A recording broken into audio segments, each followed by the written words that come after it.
مشاهدينا الأفاضل، طابت أوقاتكم. من الفضاء الإريترياني نحييكم ونقدم إليكم نشرة الأخبار لهذه الفترة، والتي نستهلها بأهم وأبرز العناوين. مدرسة ماي حبار الفنية تخرج 140 طالبا. الإريتريون القادمون من الخارج يزورون مختلف مناطق البلاد. الإريتريون في المتجر يحيون يوم ذكرى الشهداء.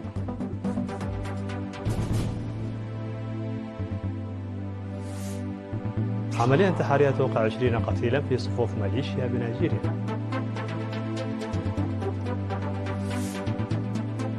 توقع اتفاقية بين مالي وروسيا في مجال الطاقة النووية.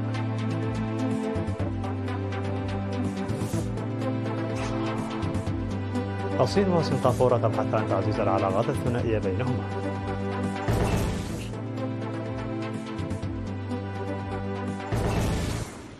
مرحبا بكم من العناوين إلى التفاصيل. خرجت مدرسة ماي حبار الفنية اليوم 24 من يونيو 140 طالبا، بينهم 58 طالبا من التعليم المهني الذي تضمن التعليم النظري والتطبيقي لمدة عامين. وأفاد مدير المدرسة الأستاذ فازقي أبرهة في التقرير الذي قدمه بالمناسبة أن الخريجين أكملوا دراستهم في 7 مجالات، وهي ميكانيكا السيارات والبناء والكهرباء والإلكترونيات وأعمال الحدادة والنجارة والسباكة، موصيا إياهم أن يخدموا الشعب والوطن بكل تفان وإخلاص. وقال المدير العام لقسم التعليم والتدريب الفني والمهني بوزارة التعليم السيد تسفاي سيوم أن المدرسة تعتبر إحدى المدارس الفنية التي تنتج حرفيين مزودين بالمعرفة والمهارات العامة، حيث تسهم في هذا الشأن بشكل جدي. وأعرب ممثل الخريجين بدورهم عن استعدادهم للمساهمة في التنمية الوطنية وخدمة البلاد. هذا وقد تأسست مدرسة ماي حبار الفنية في عام 1994، وتخرج منها ما مجموعه 5178 طالبا، بالإضافة إلى 140 طالبا تخرجوا في دورتها 25. قام المواطنون القادمون من أوروبا والولايات المتحدة الأمريكية والشرق الأوسط للاحتفال بعيد الاستقلال داخل البلاد بزيارة أقاليم القاشبركة وعنسبة والإقليم الأوسط والجنوبي. والتقى المواطنون بأفراد قوات الدفاع فخر الوطن والشعب، وتفقدوا أعمال التنمية التي يقومون بها، واستمعوا خلال زياراتهم مواقع البطولة والفداء والأماكن الأثرية، بالإضافة إلى حصولهم على شرح وافي من المشاركين في النضال التحرري والدفاع عن السيادة الوطنية.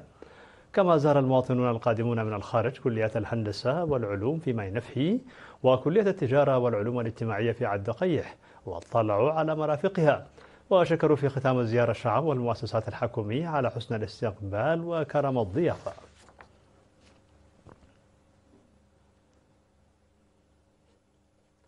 أحيا الإريتريون المقيمون في دبي وشمال الأمارات وألمانيا والدول الإسكندنافية والولايات المتحدة الأمريكية، بالإضافة إلى الممثلية الدائمة الإريترية لدى الاتحاد الإفريقي والمفوضية الاقتصادية الإفريقية، أحيوا يوم الشهداء بكل فخر واعتزاز.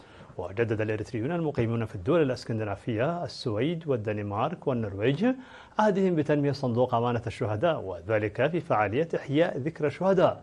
وبناء على ذلك تبرع الإريتريون المقيمون في السويد بأكثر من 104 ألف كرونر لتنمية صندوق أمانة الشهداء. كما أحيا الإريتريون المقيمون في الدنمارك والنرويج ذكرى يوم الشهداء. في غضون ذلك نظم آلاف الإريتريين مسيرات شموع وبرامج فنية في مدن مختلفة بألمانيا. كما تم توزيع شهادات التقدير على المشاركين في رعاية أسر الشهداء في حفل تأبين أقيم ببرلين. واحتفل الإريتريون المقيمون في دبي وشمال الأمارات بفخر بيوم الشهداء، مؤكدين استعدادهم لتنفيذ أمانة الشهداء من خلال العمل الدؤوب والتبرع. كما أحيا الإريتريون في الكويت يوم الشهداء بفعاليات تعكس المناسبة. وأحيا أعضاء السفارة الإريترية في أثيوبيا، بالإضافة إلى الممثل الدائم لدى الاتحاد الإفريقي والمفوضية الاقتصادية الإفريقية 20 من يونيو يوم ذكرى الشهداء. وأحيا الإريتريون المقيمون في مدن الغرب الأوسط الأمريكية 20 من يونيو بفخر كبير، مؤكدين تعزيز مساهمتهم في تنمية صندوق أمانة الشهداء، حيث تبرع الإريتريون في شيكاغو والمناطق المحيطة بها بأكثر من 30,240 دولارا لإعالة 42 من أسر الشهداء.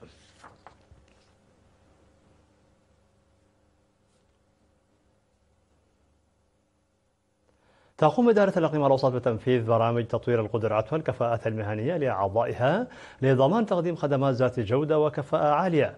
وأوضح مدير فرع الموارد البشرية وتنمية القدرات السيد آل مسجد صحيح أن إدارة الإقليم نظمت خلال السنوات الثلاث الماضية 22 دورة تدريبية وسمينار في الإدارة والقيادة والإدارة المالية والوثائقية وأنظمة المعلومات الحديثة والسلامة في مكان العمل. وقال أن 3257 موظفا من بينهم 1746 من الإناث شاركوا في التدريب العملي. وأكد أن الدورات التدريبية أسفرت عن اعتماد الإجراءات المالية القانونية في إدارة المال والتحصيل الضريبي التي كانت متبعة بالوسائل التقليدية في المناطق الريفية.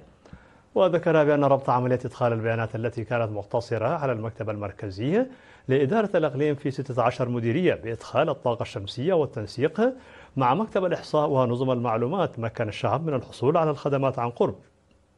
وقال السيد آل مسجد أن إدارة الإقليم الأوسط وفرت روضة أطفال مجهزة لتمكين الأمهات العاملات من العمل بأريحية. يوصي الخبراء بضرورة تناول الأطفال للأطعمة المغذية في سن مبكرة لأن التغذية الآمنة والمتوازنة تلعب دورا هاما في النمو العقلي. وقالت أخصائية التغذية في فرع التعليم بإقليم عنسبة الشابة سالينا نجوسيه أن تناول الطعام السليم والمتوازن يلعب دورا حاسما في بناء وتنمية العقل السليم للأطفال. وقالت أن الصحة النفسية للأطفال تعتمد على الأم وأن نظام التغذية لدى المرأة المراهقة بشكل عام ونظامها الغذائي أثناء الحمل وبعده بشكل خاص يحتاج إلى اهتمام كبير. وأضافت أن الحديد والكربوهيدرات والبروتينات والفيتامينات من بين المكونات الأساسية في أول 1000 يوم من الطفولة، مؤشرة إلى أن التغذية تؤثر على الصحة النفسية وأن مائدة الأطفال تحتاج إلى الاهتمام الواعي. وأضافت أن التغذية في مرحلة الطفولة أمر بالغ الأهمية أيضا لتحسين مهارات التعلم والتعليم المستمر. كما يتم تنفيذ حملات للنساء المراهقات ومعلمات رياض الأطفال لتوعيتهن بخصوص هذا الفهم.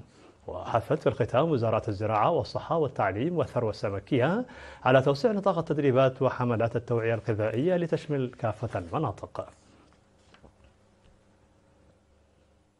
أفاد مسؤول مكتب العمل والرعاية الاجتماعية في مديرية قنداع السيد إبراهيم عمر بأن مبلغ 294 ألف نقفة والتي تبرع بها عمال القطاع العام قد تم توزيعها على 49 أسرة شهيد بمعدل مبلغ 6000 نقفة لكل أسرة.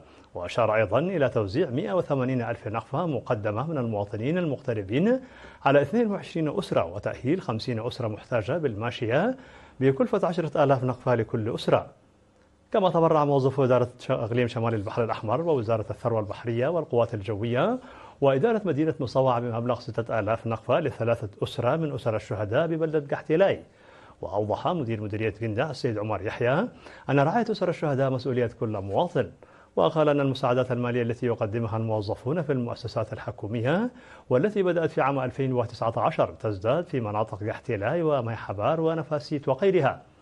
كما تم منح نحو 3 ملايين نقفة لأسر الشهداء في مديرية قنداع خلال الأشهر الستة الماضية. مشاهدينا الأفاضل، كانت هذه الأخبار الداخلية. فاصل قصير ونوفيكم بالأخبار العالمية. ابقوا معنا.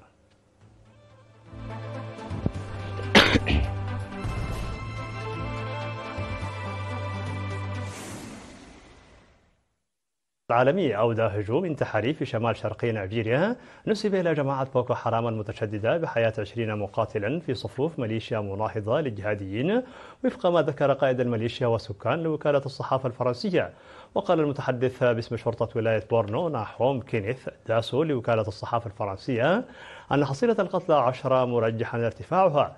ويشهد شمال نيجيريا حيث تقع بورنو هجمات إرهابية منذ نحو 15 عاما أسفرت عن سقوط أكثر من 40 ألف قتيل ونزوح مليوني شخص في هذه المنطقة في أكبر دولة في أفريقيا من حيث عدد السكان. وامتدت أعمال العنف الجهادية التي اندلعت عام 2009 في مايدوغوري إلى النيجر وتشاد والكاميرون المجاورة. وقعت مالي وروسيا عدة اتفاقيات تعاون تهتم إحداها بمجال الاستخدام السلمي للطاقة النووية، وذلك بعد أيام على توقيع البلاد اتفاقية مماثلة مع بوركينا فاسو. وشملت الاتفاقيات التي وقعت على هامش محادثات بين الرئيس الروسي فلاديمير بوتين والانتقالية المالية الجنرال عاصم غويتا اتفاقية تحدد أسس العلاقات بين البلدين، وأخرى حول إنشاء لجنة حكومية للتعاون التجاري والاقتصادي. وقبل التوقيع كان بوتين وغويتا قد أجريا مباحثات حول العلاقات بين البلدين بمناسبة ثاني زيارة للرئيس الانتقالي المالي إلى روسيا منذ توليه السلطة.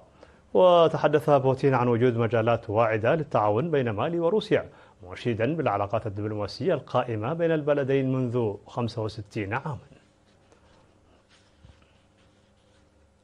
قال الرئيس الصيني شي جين بينغ أن التعاون مع سنغافورة يتماشى مع أولويات التنمية الصينية في مراحل مختلفة، وهو ما ساهم بشكل كبير في جهود التحديث في كل دولة ووضع معيارا للتعاون بين الدول الإقليمية.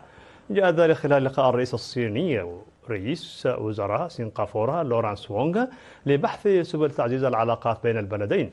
وأكد شي ضرورة الحفاظ على الصداقة الثنائية، كما حث الجانبان على العمل من أجل تطوير العلاقات الصينية السنغافورية بشكل مستمر من منظور استراتيجي ومنظور طويل الأمد. في الخبر الأخير، أعلن الجيش الكولومبي أن الجيش والشرطة أنقذ 57 جنديا كانوا محتجزين لمدة يومين في منطقة جبلية جنوبية غربية تتعرض لضغوط من المتمردين اليساريين. واحتجز الجنود بالقرب من قرية الفلاتودو في مقاطعة كاوكا، وهي منطقة استراتيجية لتهريب المخدرات، حيث شنت قوات الأمن عملية في أكتوبر 2024 لطرد الجماعات المسلحة غير الشرعية.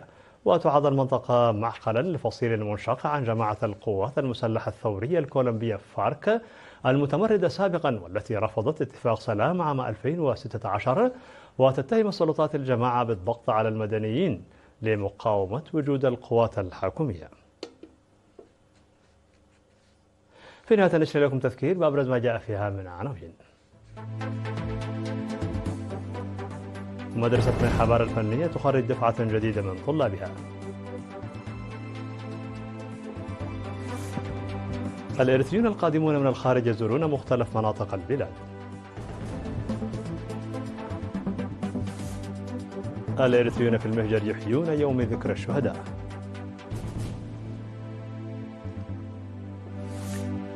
عملية انتحارية توقع 20 قتيلا في صفوف ميليشيا بنيجيريا.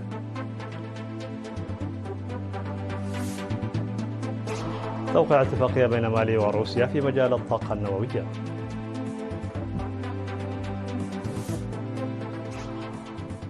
الصين وسنغافورة تبحثان تعزيز العلاقات الثنائية بينهما.